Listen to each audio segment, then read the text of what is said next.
Assalamualaikum warahmatullahi wabarakatuh. Perkenalkan, nama saya Tiara Putri Alisa dengan NIM A501210030. Saya dari kelas B akan memaparkan materi yang berjudul Hubungan Filsafat dengan Ilmu Pengetahuan. Filsafat dan ilmu pengetahuan memiliki hubungan satu sama lain. Jika dilihat, hubungan filsafat dan ilmu pengetahuan merupakan dari kegiatan manusia. Kegiatan manusia di sini diartikan dalam sebuah prosesnya dan juga dalam hasilnya. Yang dimana, jika dilihat dari hasilnya, keduanya itu merupakan hasil daripada perpikiran manusia secara sadar. Dan bila dilihat dari segi prosesnya, itu menunjukkan suatu kegiatan yang berusaha untuk memecahkan masalah dalam kehidupan manusia, memperoleh kebenaran dan pengetahuan dengan menggunakan metode atau prosedur tertentu secara sistematis dan kritis. Filsafat dan ilmu pengetahuan adalah satu kesatuan dan memiliki hubungan yang saling melengkapi antara satu dengan yang lainnya. Perbedaan yang terdapat dari keduanya bukan untuk dipertentangkan, melainkan untuk saling melengkapi dan saling mengisi. Pada hakikatnya, perbedaan itu terjadi disebabkan cara pendekatan yang berbeda, maka dalam hal ini perlu membandingkan antara filsafat dan ilmu pengetahuan yang menyangkut perbedaan-perbedaan maupun titik temu di antaranya. Semua keilmuan sudah dibicarakan di dalam filsafat. Bahkan beberapa ilmu pengetahuan lahir dari filsafat. Berarti ilmu yang memisahkan diri dari filsafat misalnya matematika, astronomi, fisika, kimia, biologi, psikologi, dan sosiologi. Ilmu juga bersifat analitis. Ilmu pengetahuannya hanya menggarap salah satu lapangan pengetahuan sebagai objek formalnya. Sedangkan filsafat belajar dari ilmu pengetahuan dengan menekankan keseluruhan dari sesuatu atau sinoptis, karena keseluruhan mempunyai sifat sendiri yang tidak ada pada bagian-bagiannya. Ilmu bersifat deskriptif tentang objeknya agar dapat menentukan fakta-fakta, teknik-teknik, dan alat-alat. Filsafat tidak hanya melukiskan sesuatu, melainkan membantu manusia untuk mengambil keputusan tentang tujuan, nilai, dan tentang apa yang harus diperbuat manusia. Filsafat tidak netral karena faktor subjektif memegang peranan yang penting dalam berfilsafat. Ilmu mulai dengan asumsi-asumsi. Filsafat juga mempunyai asumsi dan menyelidikinya untuk merenungkannya karena ia meragukan terhadap asumsi tersebut. Ilmu pengetahuan menggunakan eksperimentasi terkontrol sebagai metode yang khas. Berdasarkan penjelasan di atas bahwa hubungan filsafat dan ilmu pengetahuan itu saling berkaitan karena semuanya merupakan kegiatan manusia. Hubungan keduanya itu diibaratkan filsafat sebagai induknya ilmu, sedangkan ilmu pengetahuan sebagai anaknya filsafat. Mengapa demikian? Karena filsafat sifatnya itu lebih luas atau universal objeknya. Sedangkan ilmu pengetahuan, objeknya itu terbatas karena hanya di dalam bidang tertentu. Filsafat dengan ilmu pengetahuan dapat saling bertemu sebab kedua-duanya itu menggunakan metode pemikiran reflektif dalam usaha untuk menghadapi fakta-fakta dunia dan kehidupan. Keduanya itu menunjukkan sikap kritik dengan pikiran terbuka dan kemauan yang tidak memihak. Untuk mengetahui hakikat kebenaran, mereka berkepentingan untuk mendapatkan pengetahuan yang teratur. Hubungan ilmu dengan filsafat pada mulanya, ilmu yang pertama kali muncul adalah filsafat dan ilmu-ilmu khusus yang menjadi bagian dari filsafat. Sedangkan filsafat merupakan induk dari segala ilmu karena menjelaskan tentang abstraksi atau sebuah yang ideal. Filsafat tidak terbatas, sedangkan ilmu terbatas, sehingga ilmu menarik bagian filsafat agar bisa dimengerti oleh manusia. Filsafat dan ilmu saling terkait satu sama lain. Keduanya tumbuh dari sikap refleksi, ingin tahu dan dilandasi kecintaan pada kebenaran. Filsafat dengan metodenya mampu mempertanyakan keabsahan dan kebenaran ilmu, sedangkan ilmu tidak mampu mempertanyakan asumsi, kebenaran, metode, dan keabsahannya sendiri. Ilmu merupakan masalah yang hidup bagi filsafat. dan membekali filsafat dengan bahan-bahan deskriptif dan faktual yang sangat perlu untuk membangun filsafat. Untuk selanjutnya, kita masuk ke hubungan filsafat dengan bimbingan dan konseling. Hubungan filsafat dengan bimbingan dan konseling itu saling mempunyai hubungan yang sangat erat dengan bimbingan dan konseling. Filsafat dalam bimbingan konseling atau yang lebih dikenal dengan istilah landasan filosofis ini dijadikan sebagai salah satu landasan atau dasar ataupun patokan bagi konselor dalam memberikan arahan dan pemahaman terhadap pelaksanaan setiap kegiatan bimbingan dan konseling agar dapat dipertanggungjawabkan secara logis, etis, maupun estetis.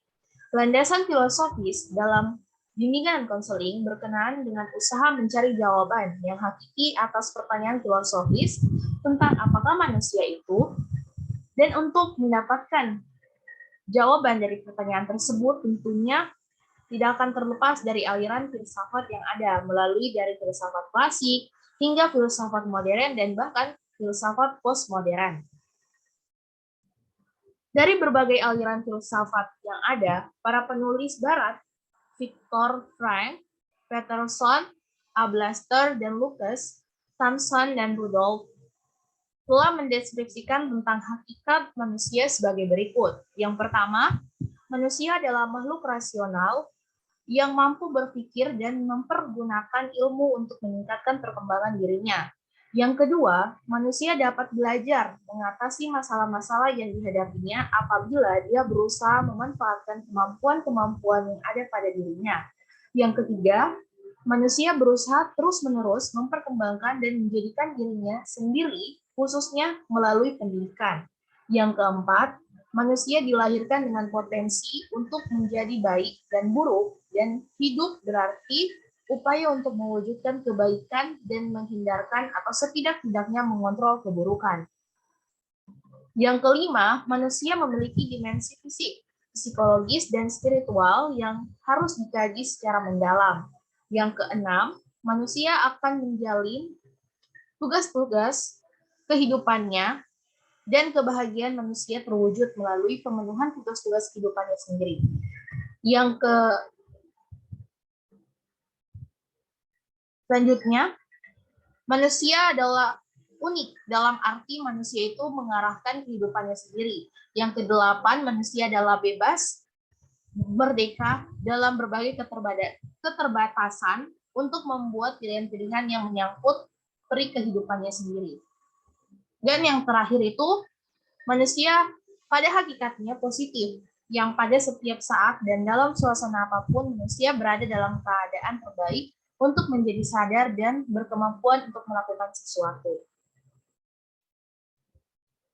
Dengan memahami hakikat manusia tersebut, maka setiap upaya bimbingan dan konseling diharapkan tidak menyimpang dari hakikat tentang manusia itu sendiri.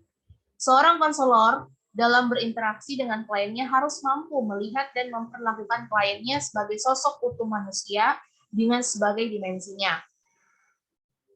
Menurut John D. Pietrofesa, mengemukakan bahwa terdapat beberapa prinsip yang terkait dengan landasan filosofis dalam bimbingan, yaitu sebagai berikut. Untuk prinsip yang pertama, yaitu objective viewing.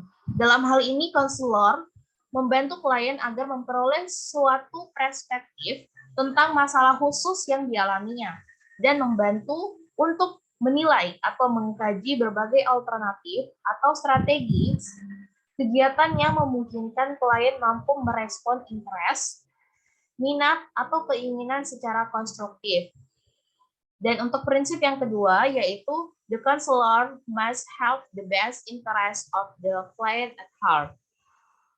Dalam hal ini, konselor harus merasa puas dalam membantu klien mengatasi masalahnya. Konselor menggunakan keterampilannya untuk membantu klien dalam upaya mengembangkan keterampilan klien dalam mengatasi masalah dan keterampilan hidupnya atau life skill.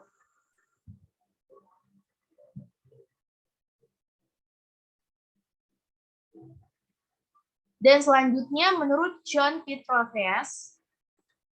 Pietrofesa, Selanjutnya mengemukakan pendapatnya dari James Craving tentang prinsip-prinsip filosofis dalam bimbingan sebagai berikut. Yang pertama, bimbingan hendaknya didasarkan pada pengakuan akan keilmuan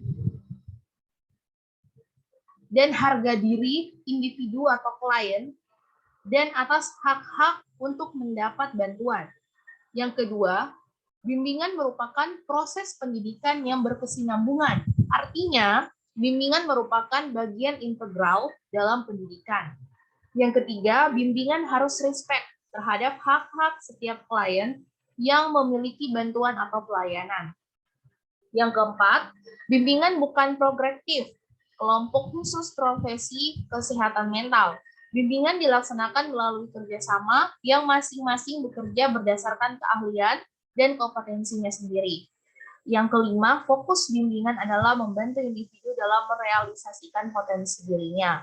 Yang keenam, bimbingan merupakan elemen pendidikan yang bersifat individualisasi, personalisasi, dan sosialisasi. Dan untuk yang terakhir, apa pentingnya hubungan filsafat bagi mahasiswa BK? Menurut saya itu sangat penting, karena ketika mahasiswa mempelajari filsafat, maka mahasiswa akan terlatih untuk berpikir secara kritis dan mendasar. Ketika mahasiswa dihadapkan pada suatu permasalahan, mereka dapat mencari jalan keluar melalui berpikir kritis, mampu mengembangkan pengetahuan yang dimilikinya menjadi hal yang lebih bermanfaat. Mahasiswa bimbingan konseling kelak akan terjun menjadi konselor, menghadapi konseling dengan berbagai macam latar belakang yang berbeda. Masalah yang dihadapi konseling, walaupun hampir sama satu sama dengan yang lainnya, pasti akan memiliki latar belakang yang berbeda-beda.